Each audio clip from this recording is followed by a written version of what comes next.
Hello everyone. आज जो सवाल आपके लिए लाया हूँ मैं फिर से वही रोटेशनल मोशन वाला लेके आया हूँ। सवाल में ज़रा देख लेते हैं क्या क्या दिया है। आपको दो बॉबिन्स दिए हैं, दो आइडेंटिकल बॉबिन्स दिए हैं, एक और दो दिख रहा है। ये बॉबिन्स के रेडियस जो है ना, इसका रेडियस आर है और इसका एन टाइम्स आर है या ईटा टाइम्स आर है, जो भी समझ लो।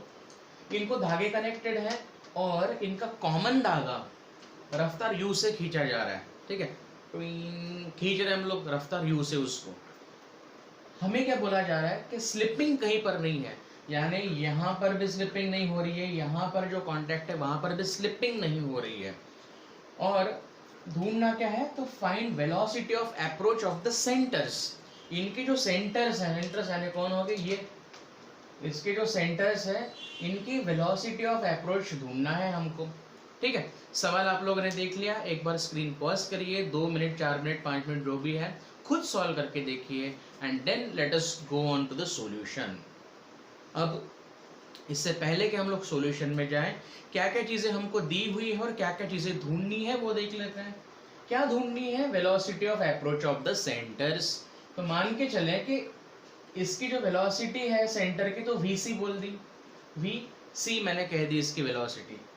सिमेट्री से इसके भी सेम रहने वाला है, वी सी वेलोसिटी सेम रहने वाली है। तो बेसिकली होगा क्या कि जब आप इस धागे को खींचोगे तो ये धागा भी खींचा जाएगा, कुछ ना कुछ टेंशन टी रहेगा। So at this point the tension T is pulling in this direction, friction must be acting in some direction. दोनों मिलके इसको टॉर्क देंगे जिसकी वजह से आगे बढ़ते बढ़ते जाएगा वो ऑब्जेक्ट, घूमते हुए आगे बढ़ते हुए जाएगा। वही सिमेट्री यहाँ पर है, तो दोनों एक दूसरे की तरफ आएंगे। ढूंढना हमको है वेलोसिटी ऑफ सेंटर ऑफ मास। अगर देखा जाए तो आपका आंसर यूँ आ जाएगा कि वेलोसिटी इसकी सी है, वेलोसिटी इसकी वी सी है, तो आपका फाइनल आंसर क्या रहने वाला है, फाइनल आंसर आपका रहने वाला है 2 times of velocity of centre of मास। ये आपका आंसर है। पर आपको जो आंसर निकालना है वो किस टर्म में निकालना है, non variables u, theta, n या r की जरूरत अगर पड़े तो वो इन 3 या 4 टर्म्स में आपको निकालना है। कौन से u, थीटा और n के टर्म्स में निकालना है। चलो ठीक है, सवाल आपको समझ में आ गया।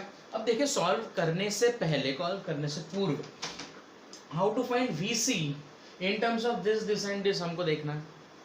इससे रिलेटेड इन्वॉल्व चीजें जो है वो क्या क्या है एक बार हम लोग देख लेते हैं। पहली चीज इससे रिलेटेड इन्वॉल्व है, इससे पहले कि आप इस सवाल को सॉल्व करो हम इससे रिलेटेड कुछ इन्फॉर्मेशन देख लेते हैं। पहली इन्फॉर्मेशन आपको इन काम में पढ़ने वाली है, वो है स्ट्रिंग या रॉड का कंस्ट्रेंट। सबसे काम में पढ़ने वाली चीज है कि भाई अगर इसकी रफ्तार u है तो क्या इस पॉइंट की, इस धागे की रफ्तार मैं ढूंढ सकता हूँ। रॉड कंस्ट्रेंट काम में आएगा। थोड़ा सा रिकॉल कर लेते हैं शॉर्ट में। रॉड कंस्ट्रेंट क्या है, मान के चलिए आपको जो ये रॉड दिया हुआ है ये है रिजिड रॉड। इसका मतलब ये है कि इनके बीच का जो डिस्टेंस है ये कभी बदलेगा नहीं अनलेस एंड अनटिल वो टूट जाए, है ना। इसका मतलब ये हो गया कि इस रॉड की ये पॉइंट की, ये पॉइंट की, ये पॉइंट की, ये पॉइंट की, हर पॉइंट की वेलोसिटी कैसे रहेगी, सेम रहेगी। ठीक, ये आपका रॉड कंस्ट्रेंट था। उस हिसाब से मान के चले आपको एक रॉड दिया है ये वाला, आपने इस टाइप के क्वेश्चंस किए भी हैं। मान के चलते हैं कि ये एंगल थीटा है, ये एंगल 90 माइनस थीटा हुआ, 90 माइनस थीटा हुआ। और आपको किसने सवाल बोला, आपको किसने सिचुएशन बोली कि अगर ये जो पॉइंट है ए, ये नीचे की तरफ जा रहा है रफ्तार u के साथ, ये जो पॉइंट है b, ये साइड में जा रहा है रफ्तार b के साथ, तो b और u में क्या रिलेशन है ये आपको पूछा हुआ है। आपने इस टाइप के सवाल किए हैं। I am just making it recall. अब देखो कैसे करेंगे। कंस्ट्रेंट क्या है कि रॉड का जो हर एक पॉइंट है, रॉड की लंबाई के अलोंग जो हर एक पॉइंट है उसकी लंबाई डेफिनेटली सेम रहेगी, उसके बीच का डिस्टेंस कभी नहीं बदलने वाला। ये है हमारा उसका मुद्दा। ओके, तो क्या मैं ये कह दूं कि u वेलोसिटी का ये वाला हिस्सा और v वेलोसिटी का ये वाला हिस्सा डेफिनेटली सेम है जो रॉड के अलोंग होगा, है ना। तो definitely I can say here that u cos theta, यहाँ की कितने हो गए रे, u cos थीटा, ये v है, ये थीटा है, ये थीटा है, सॉरी 90 माइनस थीटा है, v this is v cos of 90 minus theta माने v sin थीटा। ऐसे करते थे ना आप रॉड कंस्ट्रेंट। तो यहाँ के हर एक पॉइंट की रफ्तार डेफिनेटली सेम है, और फिर उसको आप सॉल्व करते थे कि यार u cos theta is equal to v sin theta, तो u और v में रिलेशन क्या मिला आपको, तो v is equal to u times cot theta, ऐसा आपको रिलेशन मिलता था। तो बेसिक तरीका क्या था, बेसिक मेथोडोलॉजी क्या थी कि इनके बीच का जो आपसी डिस्टेंस है वो कभी ना बदले, है ना। अब this is the first thing. Accordingly हम लोग अभी देखते हैं, इस चीज के अकॉर्डिंग हम लोग देखते हैं कि यहाँ पर क्या हो रहा है। अगर ये वाला धागा, देखिए कुछ इस प्रकार की सिचुएशन है, ये वाला धागा u से ऊपर की तरफ जा रहा है, टोटल एंगल 2 थीटा दिया है, तो भैया ये एंगल थीटा हो गया। अब बात आती है कंस्ट्रेंट की, क्या आएगा, इस पॉइंट की रफ्तार u, इस पॉइंट की रफ्तार मुझे नहीं पता, मैं z कह देता हूँ, ठीक है। इसकी रफ्तार z। Now can you relate z with u, z को u के साथ रिलेट किया जा सकता है क्या, हाँ किया जा सकता है। देखो कैसे कर सकते हैं। What is the actual velocity u, what is the velocity of this धागा, this thread, it is z along this direction. तो अगर मैं इस थ्रेड को आगे बढ़ाता तो क्या हर एक पॉइंट की रफ्तार z ही होती, हाँ z, इसकी भी रफ्तार z होती, पर क्या ये एंगल थीटा है तो ये भी एंगल थीटा होगा, हाँ। और क्या अगर इसकी रफ्तार u है तो ये रफ्तार u cos थीटा हो जाएगी, हाँ u cos थीटा। तो अब देखिए this is u cos theta, और आप अगर प्रॉपरली देखें तो ये धागा, इस धागे की यहाँ पर रफ्तार z यानी कि u cos थीटा आ रही है। So first thing we got कि धागे की रफ्तार कितनी आ रही है भैया, u cos थीटा, ठीक है। मैं यहाँ पर साइड में निकाल रहा हूँ कि यहाँ पर जो धागा है उसकी रफ्तार हो गई z is equal to how much, u cos theta. That is the first part कि इसमें कंस्ट्रेंट इन्वॉल्व हो रहा है। चलो यहाँ तक समझ में आ गया कि यहाँ पर z इतना ये चीज वेलोसिटी उसमें है विथ रिस्पेक्ट टू ग्राउंड, है ना। अब दूसरी बात, हमें जो आंसर चाहिए है वो क्या चाहिए, वेलोसिटी ऑफ सेंटर ऑफ मास हमें ढूंढना है। और वेलोसिटी ऑफ सेंटर ऑफ मास के लिए मुझे u मतलब इसे u के टर्म में कुछ तो भी निकालना पड़ने वाला है, u के टर्म्स में और थीटा के टर्म्स में। अब कैसे किया जाए, तो अब रोटेशन का पार्ट देखिए, रोटेशन का पार्ट देखिए। यहाँ पर आपका ऑब्जेक्ट घूमते घूमते आगे बढ़ रहा है, घूमते घूमते आगे बढ़ रहा है। सो while it is rotating and moving forward, how do you find the velocity? ये भी हम लोग एक बार रिकॉल कर लेते हैं, मान लीजिए, अभी से थोड़ी देर के लिए भूल जाएं, मान लीजिए कि आपका ऑब्जेक्ट मतलब एक सर्कल है और वो जा रहा है सीधे, जैसे मान के चलो इस प्रकार से इधर की तरफ जा रहा है। ये एक सर्कल दे दिया आपको या फिर व्हील दे दिया, ये लीनियर मोशन कॉन्स्टिट्यूट कर रहा है। तो जब आपका व्हील लीनियर मोशन कॉन्स्टिट्यूट करेगा, इसका मतलब क्या कि इसका हर एक पॉइंट 1 2 3 4 5 जितने भी पॉइंट्स होंगे सारे के सारे वेलोसिटी सेम रहेगी। तो if the centre of mass is having velocity v, एक पॉइंट, दूसरा पॉइंट, तीसरा पॉइंट, चौथा पॉइंट, पांचवा पॉइंट, हर एक पॉइंट रहेगा वेलोसिटी v से आगे। डन।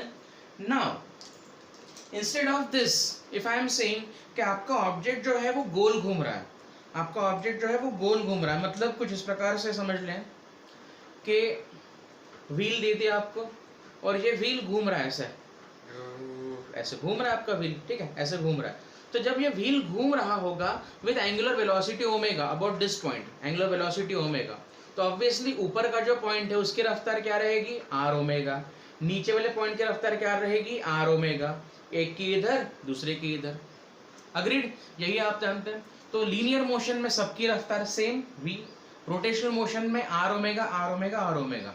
तो जैसे जैसे ऑब्जेक्ट दूर घूमेगा घूमेगा उसका इस प्रकार से टेंजेंशियल वेलोसिटी मिलने वाली है। इस केस में क्या हो रहा है, आगे भी बढ़ रहा है और घूम भी रहा है। अब क्योंकि वो आगे भी बढ़ रहा है घूम भी रहा है तो जाहिर से बात है दो वेलोसिटी तो उसको हुई।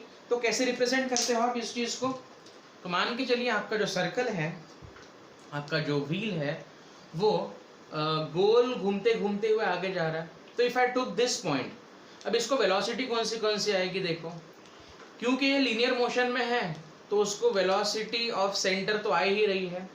पर साथ ही साथ वेलोसिटी ऑफ सेंटर के साथ साथ ये गोल घूमने की वजह से आर ओमेगा भी उसके साथ अटैच हो गया। ठीक है, तो कितना आ गया, आर ओमेगा प्लस वी सी, आपने थ्योरी में पढ़ा हुआ है। लोअर वाले पॉइंट पे क्या होता है, लोअर वाले पॉइंट पे क्या होगा, velocity of centre of mass V C आगे और आर ओमेगा जो है वो जाता है आपका पीछे, आर ओमेगा जो वो जाता है पीछे, बराबर है, ऐसा कुछ होता है। अब क्योंकि स्लिपिंग नहीं हो रही है, क्योंकि स्लिपिंग नहीं हो रही है, इसका मतलब बॉटम पॉइंट रुका हुआ है, इसका मतलब इसको इसने बैलेंस किया हुआ है। सो यही कंडीशन है, आप लोग जानते हैं ऑलरेडी। तो यहाँ पर मैं क्या लिख सकता हूँ, क्योंकि लोअर मोस्ट पॉइंट रुका हुआ है, स्लिपिंग नहीं हो रही है, तो डेफिनेटली हम लोग यहाँ पर ये कह सकते हैं कि इस दिए हुए व्हील के लिए बॉटम मोस्ट पोर्शन के लिए जो वेलोसिटी ऑफ सेंटर ऑफ मास रहेगी वही तो रोटेशन की वेलोसिटी रहेगी, और वो कितनी रहेगी, ओमेगा मल्टीप्लाइड बाय डिस्टेंस। ये डिस्टेंस कितना है, आर या एन आर, एन आर। सो यहाँ पर जो वेलोसिटी हुई उसकी वो होगी ओमेगा एन आर। तो क्या मैं ये कह दूं कि velocity of centre of mass N omega R हुआ, हाँ हो गया। पर हमें आंसर इस टर्म में चाहिए ही नहीं, हमें आंसर तो कुछ और चाहिए, यू थीटा वगैरह के टर्म्स में। ठीक है, तो ठीक है, इसको उठा के साइड में रख देते हैं, इसकी जरूरत आगे पड़ सकती है, मैं यहाँ पर साइड में रख दे रहा हूँ कि वेलोसिटी ऑफ सेंटर ऑफ मास कितना आ रहा है, एन ओमेगा आर आ रहा है। अब फाइनल आंसर, फाइनली हमको इसे सॉल्व करने के लिए u को लाना पड़ने वाला है। तो कैसे लाए देखो, अब देखिए, मान के चलिए आपका जो व्हील दिया है, यह है आपका व्हील और ये वाला पॉइंट। क्या मैं बाहरी पॉइंट की रफ्तार जानता हूँ, ये वाले पॉइंट की रफ्तार जानता हूँ, हाँ बिल्कुल जानता हूँ। कितनी है, ये रफ्तार हुई u नहीं, वो हुई z, सॉरी, ये रफ्तार हो गई आपकी z with respect to ground, हाँ विथ रिस्पेक्ट टू ग्राउंड। पर एक गौर करने वाली बात और है कि आप सिर्फ इस व्हील को अगर कंसिडर करेंगे, सर्कुलर पार्ट को अगर कंसिडर करें, तो उसे दो मोशन आई हुई, जैसे अभी हमने थोड़ी देर पहले डिस्कस करा। कौन सी, एक तो सेंटर ऑफ मास वाली वेलोसिटी वो इस पॉइंट को भी रहने वाली है, दूसरी ये गोल घूम रहा है, इसलिए गोल घूमने वाली आर ओमेगा ये रफ्तार भी उसको मिलने वाली है, बराबर। दोबारा ये गोल घूमते घूमते आगे जा रहा है, हम ये वाले पॉइंट की बात कर रहे हैं भाई साहब। इस पॉइंट को रफ्तार लीनियर की वजह से vc, रोटेशन की वजह से आर ओमेगा, क्योंकि ये डिस्टेंस आर है इसलिए। ओके, इन दोनों का मिलके कितना आ रहा है, z। दोबारा, इन दोनों का मिलके कितना आ रहा है, z आ रहा है। अब देखिए, अगर ऐसा है तो vc तो यहाँ पर है, आर ओमेगा तो यहाँ पर, क्या करना पड़ेगा आपको, यहाँ पर निकालना पड़ेगा उसका क्या, कंपोनेंट्स निकाल के करने पड़ेंगे। ठीक है, चलो अभी कंपोनेंट्स निकालने में जुट जाते हैं। देखिए आपको दिया हुआ है ऑलरेडी, कंपोनेंट्स बना लेंगे फटाफट, कोई बड़ी बात नहीं। ये एंगल आपको ऑलरेडी थीटा कहा हुआ है ना, तो मुझे पता है अगर ये एंगल थीटा है और मुझे कौन सा चाहिए, ये वाला चाहिए एंगल, ये वाला एंगल चाहिए भाई मुझको।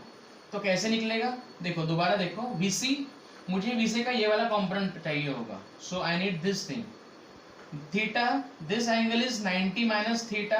तो भैया ये एंगल जो हमको मिला, देख सकते हो आप, 90 माइनस थीटा, यहाँ पर कचरा हो रहा है मैं साइड में लिख रहा हूँ, this is VC, this is R omega, and what is this, 90 minus theta.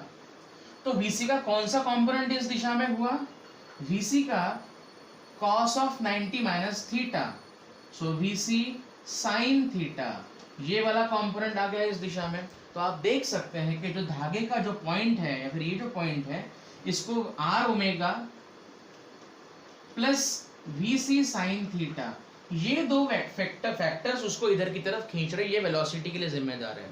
और क्या यही वेलोसिटी उसकी एक्चुअल वेलोसिटी जो हम बाहर से देख रहे हैं, जो कि z है, हाँ सर यही है।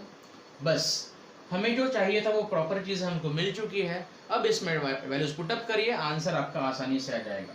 चलो शुरू करते हैं। ये भी एक इंपॉर्टेंट इंफॉर्मेशन मुझे मिली, इसे भी साइड में निकाल के रख देता हूँ। क्या है, z is equal to R omega plus VC sin theta. What is my aim? My aim is to find twice of VC in terms of u and theta and n. Let us work on it. Z is given by r omega plus vc sin theta. What is Z? U cos theta. U cos theta is Z. What is r omega बंधु? r omega यहाँ पर लिख सकता हूँ मैं vc by n. तो r omega के बदले vc by n plus vc sin theta. क्या मुझे vc मिल जाएगा? देखो तो vc कैसे मिलेगा? तो मुझे vc कैसे मिलेगा? यहाँ पर vc कॉमन ले लिया, 1 by n plus sine theta is equal to u cos theta. भाई वैल्यू पुटअप कर दो. vc कितना मिला? vc आपको मिल जाएगा u cos theta by 1 plus n sine theta divided by n, यानी nu cos थीटा है. ये होगी वेलोसिटी ऑफ सेंटर ऑफ मास पर वेलोसिटी ऑफ अप्रोच पूछी है. What is the velocity of approach? हमने पहले ही आंसर निकाला था, twice of vc. So velocity of approach and it will be twice of vc, and so 2nu cos theta by 1 plus n sin theta. This should be your answer. देखा जाए तो ये सवाल 2-3 minute का ही था, पर इससे रिलेटेड जो कंसेप्ट्स है वो ज़्यादा इंपॉर्टेंट है, उनकी तरफ ज़्यादा ध्यान दें. कौन से कहे हमने? एक तो हमने कहा रॉड का कंस्टेंट या धागे का कंस्टेंट. दूसरा हमने कहा कि अगर घूम रहा है तो उसकी मोशन कौन सी लेंगे आप? रोटेशन वाली भी और लीनियर वाली भी, सेंटर ऑफ मास की भी, उनका कॉम्बिनेशन रहेगा. और तीसरा इंपॉर्टेंट पार्ट कि अगर आपको किसी भी लोकेशन की अगर वेलोसिटी ढूंढनी है, वैसे मान के चलो आपको बोला इसने कि यहाँ की वेलोसिटी क्या है पता करो, तो r ओमेगा इधर, वेलोसिटी ऑफ सेंटर ऑफ मास इधर. आपको अगर धागा अगली बार यहाँ पर दिया है तो आप उसका कंपोनेंट निकाल सकता आना आपको चाहिए. ठीक है. That's it for today friends. Thanks a lot for listening. Have a good day. Bye.